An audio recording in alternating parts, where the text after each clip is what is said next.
Hello दोस्तों, welcome back to my channel. अगर आपने अभी तक मेरे चैनल को सब्सक्राइब नहीं किया है तो जल्दी से मेरे चैनल को सब्सक्राइब कर दे। एपिसोड 14 की शुरुआत में लोना वोजी के साथ इसके घर पर कोच वांग से मिलने के लिए आती है। लोना कोच वांग से बात करने की कोशिश कर रही होती है, लेकिन कोच वांग की तबीयत इतनी खराब हो गई होती है कि अब किसी से बात नहीं कर सकते होते। लोना वोजी से कहती है कि डॉक्टर्स ने क्या कहा है। वोजी कहते हैं कि डॉक्टर्स इसका इलाज नहीं कर सकते, इनका ट्यूमर बढ़ता ही जा रहा है। वोजी कहता है कि मुझे चुनना इनका अच्छा फैसला नहीं था, मैं उनको कुछ भी नहीं दे पाया। लूना कहती है कि ऐसी बातें मत करो, कोच वांग ने हमेशा तुम्हें अपने बेटे की तरह ट्रीट किया है। वोजी कहने लगता है कि इनकी ये हालत मेरी वजह से है। लूना कहती है कि इसका क्या मतलब है। वोजी कहता है कि मैंने इस बारे में किसी को भी नहीं बताया, इसलिए तुम्हें भी मालूम नहीं है। वोजी कहता है कि मुझे मेरी ग्रैंड माँ ने पाला है, लेकिन जब मैं 16 साल का था तब मेरी ग्रैंड माँ की डेथ हो गई थी और उसके बाद कोच वांग मुझे अपने घर पर ले आए। फिर मैंने सोचा कि अब मैं यहाँ पर आ ही गया हूँ तो मुझे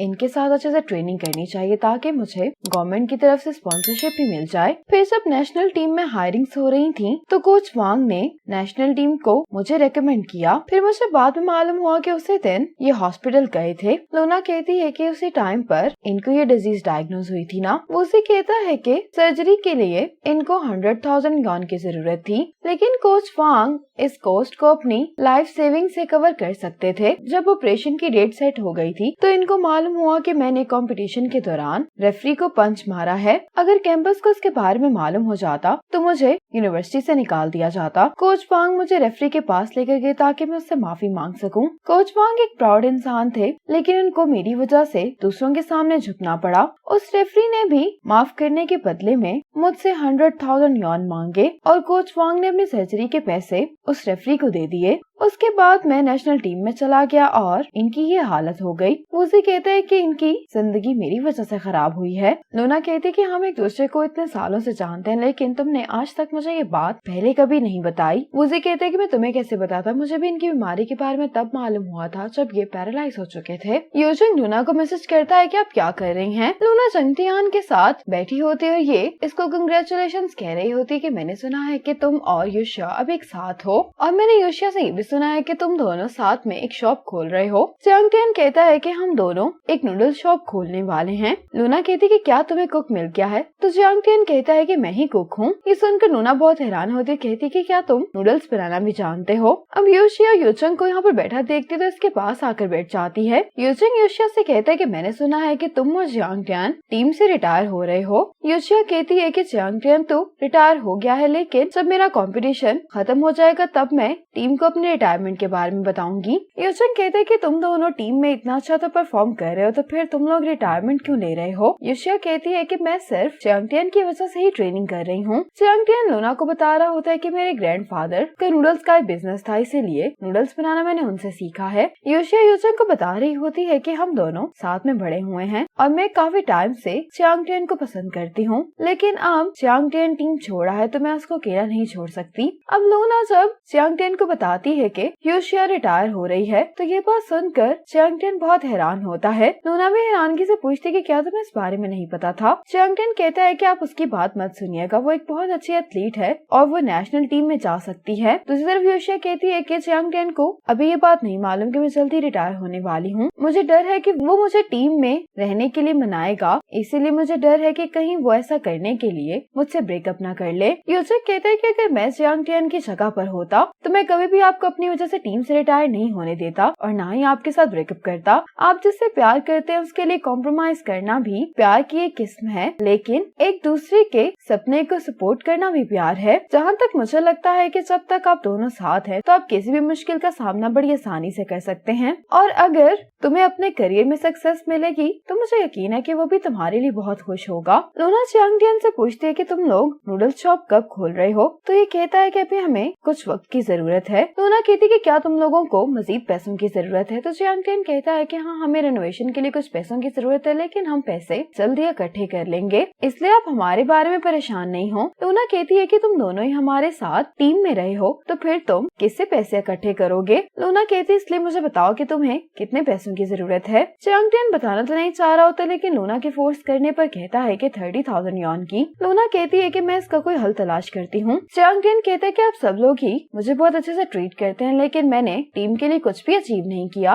लूना कहती है कि मुझे बाकियों को तो नहीं मालूम, लेकिन मैं एथलीट्स को सिर्फ उनके रिजल्ट की बिना पर जज नहीं करती। अब यहाँ पर वूजी आता है तो चांगटेन कहता है कि मुझे एक जरूरी काम है, इसलिए लूना और वूजी को बाय बोलकर यहाँ से चला जाता है। अब लूना को यूचंग का मैसेज आता है कि आप मुझसे मिलने के लिए कब आएंगी। लूना ये मैसेज पढ़कर मुस्कुरा रही होती है। अब यूचंग अपनी टीम के साथ ट्रेनिंग कर रहा होता है और लूना वूजी के साथ चांगटेन की शॉप में मदद करवा रही होती है। यूचंग की ट्रेनिंग भी खत्म हो जाती है और चांगटेन की शॉप भी खुल जाती है। यूचंग अब लूना को कॉल करके कहता है कि आप मेरी ट्रेनिंग देखने के लिए तो नहीं आए, लेकिन अगर आप यूनिवर्सिटी गेम्स भी देखने के लिए नहीं आएंगे तो मैं आपसे नाराज हो जाऊंगा। लूना कहती है कि मैं वहाँ पर आऊंगी, मिस्टर वांग और कोच यांग भी वहीं पर होंगे। यूचंग कहते हैं लेकिन फिर भी आप लोग कब आएंगे? तो लूना कहती है कि हम लोग भी उसी फ्लाइट में होंगे जिसमें तुम लोग हो। यूचंग कहते कि इसका मतलब है कि हम एयरपोर्ट पर एक दूसरे से मिल सकते हैं। लूना कहती कि हाँ। यूचंग लूना को बाय बोलकर कॉल बंद कर देता है। अब एयरपोर्ट पर यूचंग लूना का इंतजार कर रहा होता है। ये लूना को मैसेज करके पूछता है कि क्या आप पहुंच गई हैं? मैं लॉबी में आपका इंतजार कर रहा हूँ। अब कोच सभी स्टूडेंट्स को काउंट कर रहे होते। कोच इन सबसे पूछते हैं कि मामा जी कहाँ पर है, तो ये कहते हैं कि हमें नहीं मालूम कि वो कहाँ पर गया है। कोच मामा जी को कॉल करते हैं, लेकिन मामा जी कॉल नहीं उठा रहा होता। यूचंग अब मामा जी को कॉल करता है तो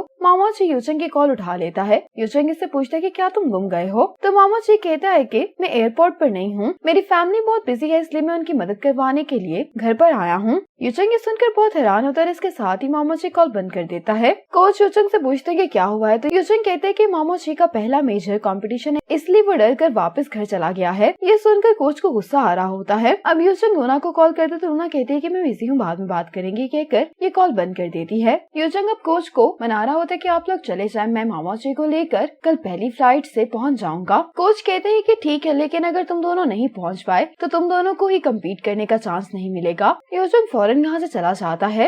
अब लूना भागते हुए हॉस्पिटल में वूजी के पास आती कहती है कि तुमने मुझे बताया नहीं कि कोच वांग 3 दिन से आईसीयू में हैं। वूजी कहते कि डॉक्टर ने कहा है कि उनकी कंडीशन अच्छी नहीं है। अब यूचंग मामा जी के गांव जा रहा होता है, लेकिन इसकी रास्ते में कार खराब हो गई होती है और ये कार ठीक भी नहीं हो पा रही होती। यूचंग ड्राइवर से पूछता है कि कितना रास्ता रह गया है, तो ये बताता है कि 10 किलोमीटर का। यूचंग ये सुनते ही अपना बैग उठाता है और पैदल निकल जाता है। यूचंग को जाते हुए मामा जी पर गुस्सा भी आ रहा होता है। यूचंग का मामा जी की शॉप पर पहुंच जाता है। मामा जी यूचंग को देखकर कहता है कि सीनियर आप मुझे मारिएगा मत, मैं बस डर गया था। यूचंग कहते कि मैं यहाँ पर आ गया हूँ, तो मुझे बताओ कि तुम्हें किस बात का डर है। अब ये दोनों बैठ जाते हैं तो मामा जी यूचंग से कहता है कि मुझे इस बात का डर है कि अगर मेरी फर्स्ट पोजीशन नहीं आई तो तुम लोग मुझे छोड़ दोगे। यूचंग मामा जी से कहता है कि जब से तुमने टीम को ज्वाइन किया, क्या तुमने कभी मेरी फर्स्ट पोजीशन आते देखी है? तो मामा जी कहते हैं कि नहीं। तो यूचंग कहता है कि लेकिन मैं अभी भी टीम में हूँ। मामा जी कहते हैं कि वो तो इसलिए क्योंकि कोच लूना आपको बहुत नाइसली ट्रीट करती हैं।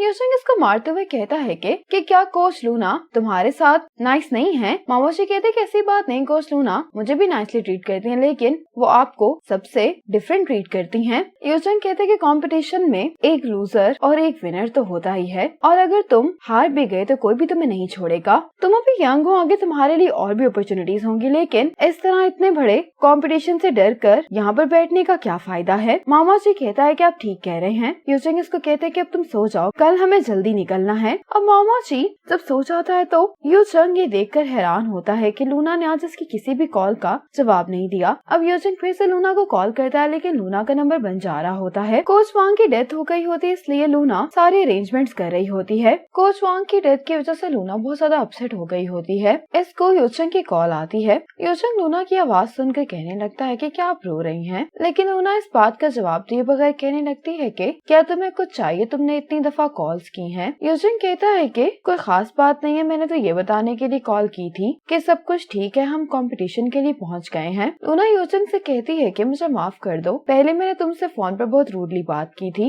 इसलिए तुम इस वजह से इफेक्ट नहीं होना और अपने कंपटीशन पर फोकस करो। यूचंग कहता है कि आप मेरी फिक्र नहीं करें। अब यूचंग यूशिया से कहता है कि तुम मेरा ये बैग कैच करो करो। योशिया जब इसका बैग कैच कर लेती है तो यूचंग योशिया से कहता है कि मेरे बैग में चेक करो, कैमरा होगा, कंपटीशन के दौरान तुम मेरी वीडियो शूट करना। योशिया मुस्कुराते हुए कहती है कि तुम ये कोच लूना को दिखाने वाले हो। यूचंग इस बात पर मुस्कुरा देता है। अब योशिया इसकी वीडियो रिकॉर्ड करना शुरू कर देती है। अब यूचंग का कंपटीशन स्टार्ट हो जाता है और यूचंग हर गेम में ही बहुत अच्छा परफॉर्म कर रहा होता है। यूचंग की डेक्लाथॉन में 7th पोजीशन आई होती है। योशिया यूचंग से कह रही होती है कि तुम्हारा रिजल्ट इतना बुरा नहीं है। यूचंग कहता है कि मेरी कंट्री में 7th पोजीशन आई है, इसमें इतना एक्साइटेड होने की क्या जरूरत है। लेकिन ये सब लोग ही यूचंग की बहुत तारीफ कर रहे होते हैं क्योंकि यूचंग ने डेक्लाथॉन के लिए बहुत थोड़ी ट्रेनिंग की होती है। उसके बावजूद इसका स्कोर काफी अच्छा होता है। यूचंग योशिया से अपना कैमरा वापस लेता है और ये इनको गुड बाय बोलकर जा रहा होता है। ये सब इससे पूछते हैं कि तुम कहाँ पर जा रहे हो, लेकिन यूचंग जवाब दिए बगैर चला जाता है। इसी मोमेंट पर एपिसोड 14 खत्म हो जाती है।